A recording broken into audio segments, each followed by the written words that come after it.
దేశంలో అసెంబ్లీలు cinema halls ఎప్పుడు చూసినా హౌస్ఫుల్సే. బ్లాక్ లో టికెట్లు అమ్మేవాడు కూడా కనపట్లేదే. పోలీసులు ఏమైనా పట్టుకుంటున్నారా వాళ్ళని?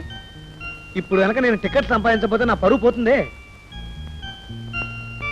దిగు దిగు, 3 రోజులు ఉందనగా టికెట్ కొన్నావు. సినిమా ఏం బాగుంటుందో ఏమో. చాలా బాగుందట, రమణక్క చెప్పింది. నడు. 3 రోజులు ముందుగానే కొన్నారా టికెట్లు? ఇదేదో లేట్ వయసులో ఘాటు ప్రేమలా ఉందే. Idea. Sir sir sir sir, సినిమాకి వెళ్తున్నారా? ఫ్యామిలీతో వచ్చింది సినిమా కాకపోతే గొంతు వేయడానికయ్యా. ఏం ప్రశ్న వేసావయ్యా? నవ్వులు వస్తాయి కుర్రాళ్ళని చూస్తే ఏకేకలు పక్కపక్కలను.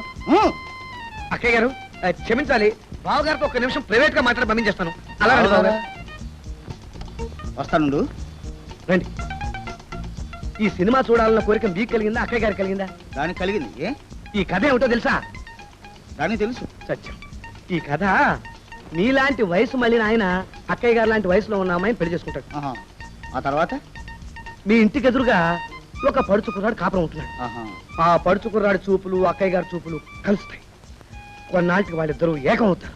చుట్టుపక్కల వాళ్ళు కూడా వాళ్ళిద్దరూ చాలా చూడముచ్చటగా ఉన్నారు, ఈడు జోడు కూడా బాగుంది, ఆ ముసలాడే కాకి ముక్కుకు దొండ పండులా అసహ్యంగా ఉన్నాడు అని చెప్పి క్లైమాక్స్ లో వాళ్ళిద్దరిని ఏకం చేస్తారు. అయ్యి బాబోయ్, ఆ ముసలాడినంతా భరించలేక పక్కన హృదయుడై ఓ పెద్ద తాడు తీసుకుని ఓ పెద్ద దూలాలకి వేళ వేసుకుని.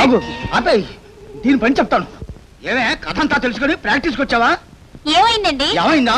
మారు టికెట్లు వేస్ట్ అయిపోతాయండి. తీసుకో. పద. అమ్మయ్యా, బరువు దక్కింది.